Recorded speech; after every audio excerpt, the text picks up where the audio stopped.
Hey, it's Dr. Mikey Nelson here with the Flex Diet Podcast, where we're talking all about things to increase body composition and performance, all without destroying your health using a flexible approach. And today it's sponsored again by the Flex Diet Certification. For more information on that, to go over to flexdiet.com. FLEXDIET.com, and you'll be able to sign up to the waitlist there for the next time that it opens. And today, this is a little bit shorter podcast. It's just myself here, and wanted to talk a little bit about goal setting. We talked about this on the Iron Radio podcast this past week also. But wanted to go into just a few more details of, I think, some of the things that get overlooked with the goal setting.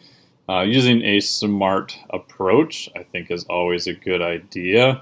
But there's some other caveats and nuances that I've found make the process much easier. So if we jump right into it, number one is quality over quantity. And this is probably a surprise to most people because by now it's been beat to death that if you want to add more muscle mass, get stronger, doing more reps and doing more volume is going to be a good thing. And I agree with that, but up to a point, right? Unfortunately, physiology is not completely linear. Otherwise, you would walk into any gym and lots of people would be bench pressing 400 pounds after just a couple of years. Because it's just as simple as you add 5 pounds to the bar every week and then you can magically bench press 400 pounds. And of course, we all know that doesn't quite work that way.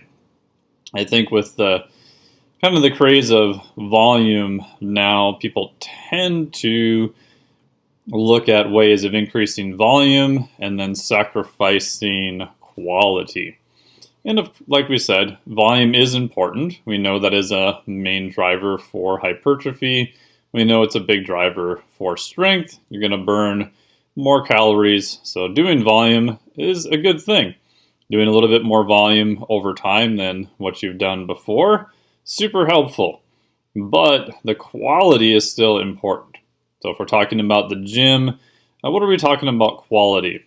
The easiest way, I think, to look at that is just rate on a 1 to 10 scale, or even just in your head, the last set that you did, how do you feel the quality was? Maybe you have certain sensations that this maps to. If you're using more of a bodybuilding type approach, you're trying to target a specific muscle. A lot of times this involves rep speed. If it was very, very slow and grinding, if you just got a single and your goal was to get a single, that's probably pretty good. If you were doing triples and now you did a slow grinding single, you might be done with that set or even that exercise for the day. Definitely a big difference in quality. And of course, if you film it and look at it, did you use a different biomechanical strategy? So for example, in the squat, did your hips come up sooner, so you kind of used more of your low back than you had before? So now you're probably training something a little bit different. Those would all be indicators that your quality has gone down. So if you go into most gyms, what I see typically is people doing reps that they probably should have stopped a little bit sooner, especially if your goal is strength. And I would even argue on most compound lifts, even if your goal is to add more hypertrophy, more muscle, I think machines are much better for going closer to failure. Just a lot less things that could go wrong, especially when you're on the newer side. If you watch more advanced lifters, you'll see that a fair amount of them can kind of grind out a lift at a very slow velocity, and it still looks pretty good. If you see new lifters, that's a skill that most of them don't have yet. Again, so did your form change from what you had planned? Did your rep speed change? Did you have a different sensation in what you felt? So I remember years ago when I did the old RKC, the Tactical Strength Challenge. And for those who are not familiar with it, I think they still have it. It was max number of pull-ups, a 1 rep deadlift, and then kettlebell snatches for 5 minutes. At the time, I think it's still the same way for men. The non-elite version was 24 kg kettlebell for 5 minutes for snatches, body weight pull-ups, and then a 1RM deadlift. The elite category was pull-ups plus 25 pounds, I believe, or maybe it was a percentage of your body weight, a 1RM deadlift, and then max kettlebell snatches with the 32 kg kettlebell. So I did it for several years. The last time I did it, I decided to do the elite category. Pull-ups were definitely a lot harder with added weight, no shock. 1RM deadlift was the same. The kettlebell snatches with the 32 was utterly freaking miserable. I think I only got 64, 62, somewhere in the 60s over 5 minutes, and I was utterly wrecked for about 10 to 15 minutes after that. So pretty abysmal. But while we were watching the event, my good buddy Adam Glass was there also. A friend of ours came down from North Dakota. We got to the deadlift, and he did sort of a round back RDL deadlift with 455. So we both kind of looked at each other, and we were equally impressed that he was able to pull that off and didn't get injured, and utterly horrified at the same idea because it could have gone so bad. All right, so obviously that was a big change in his form from his earlier warm-ups, and luckily he didn't get injured with that.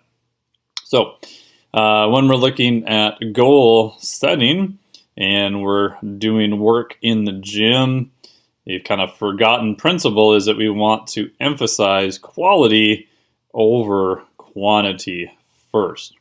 A follow-up story to this, my good buddy Cal Dietz, University of Minnesota. I was down there hanging out with him maybe 4 years ago now. I was helping him with a project. And we were discussing just different training concepts. And he had this whole whiteboard that he filled up in about 40 minutes. And I had to write an article about it and help him with a book. I'm trying to think, like, how the heck am I going to explain any of this to someone who was not sitting in the room? Of course, we didn't have video or anything on. So I kind of paused at the end. I looked at him like, okay, so you're saying all of this. You're saying that do the highest quality work you can first and then do more of it. He kind of paused and looked at me, and he's like, yes. So do quality work first and then add more quantity. So a second kind of, it's a forgotten principle to get closer to your goals. Again, goal setting, helpful, but how do you do it when you get down into the weeds, is looking at a very simple thing called the SAID principle, specific adaptation to imposed demand. So I first heard about this and more emphasized from Dr. Eric Cobb of Z Health, and it amazed me that I had taken, by that point, several years of physiology. This is going back, maybe 16 years ago now. And the SAID principle had rarely ever been mentioned. And once you hear it, you're like, oh, wow, that seems to be pretty simple. It's one of those concepts that's almost too simple that people forget about.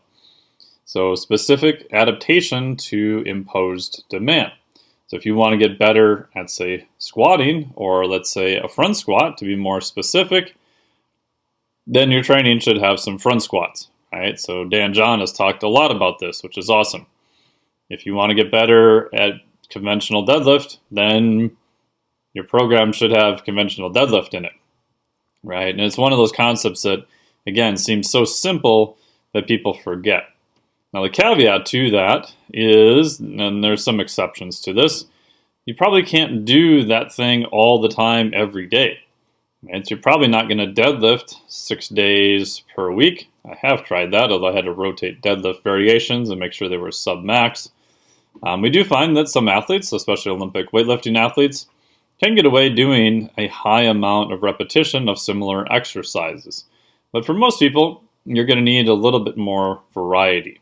But then variety tends to take over, and someone wanted, let's say, to get better at their 1RM deadlift, and they haven't done a heavy-ish deadlift at all for many months, right? So principle number 2 is the SAID principle, specific adaptation to imposed demand. Whatever it is you are working on to get better related to your goals, you should probably do that thing in practice, right? And related to that is something called positive transfer. If you go back to Pavel, he would say this is the what the heck effect. And we know that you can actually get better by paradoxically not doing the thing you were trying to get better at.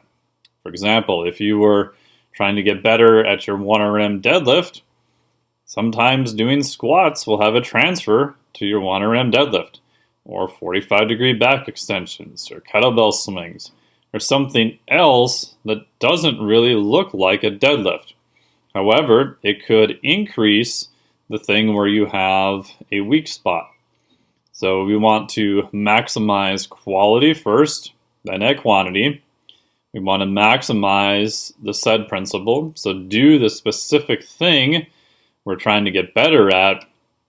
And then once we have maxed out the SAID principle, in my biased but accurate opinion, we then want to look at positive transfer, adding other exercises in, or what's commonly called accessory work. A lot of times what I see with lifters is they get a little bit too excited about accessory work, and their whole program is accessory work. Or they go the opposite, and they're trying to deadlift 6 days a week, can't figure out why their deadlift didn't go up. Most of the time, if we look at their program, we'll see that their quality of work has actually gone down. So, you get closer to your goals. I think the top 3 sort of forgotten principles are quality first, then quantity, maximize the SAID principle, and then number 3, add in positive transfer when needed. So that's today's topic. Hope you enjoyed that. And this is a little bit more on the exercise realm. And within the Flex Diet certification, we do have a whole module on exercise. It doesn't get granular into programming, but goes over some concepts similar to this, so that when you look at exercise programs from a principle standpoint, you'll have a better idea of what to do. And then also, how do you match them up with exercise? One of the concepts we use in there is something called so macro matching, where you may be doing a purposeful macro mismatching. So if I'm doing weight training exercises, the main fuel for them is going to be primarily carbohydrates, at least during the exercise itself. So I'm going to want to maximize carbohydrate intake on those days, or maybe even around those training sessions. So that would be a matched macro approach as a form of eustress. If you're an advanced athlete or have kind of hit a ceiling, there may be a specific time where you want to purposely mismatch macronutrients. This would be doing a very glycogen depletion work, where you can deplete out both liver glycogen and even muscle glycogen, which is very hard, extremely brutal, very high stress. Come back and purposely exercise on lower muscle glycogen. So again, this is a distress training that will take you longer to recover from. Your goal is to maximize these cellular adaptations, and you're okay to take an acute drop in performance. So we talk about carbohydrates, fat, exercise, NEAT, fasting, sleep, and a whole lot more. You can go to flexdiet.com for all the details. Get onto the wait list there, and that'll put you on the daily newsletter. And once it opens up again, you will be the first to be able to sign up. And I've got some other super cool stuff coming up later this year also I think you'll be super interested in. So thank you so much for the podcast today and listening in. Greatly appreciate it. Get on the wait list. Go to flexdiet.com. Thank you so much. Talk to you again soon.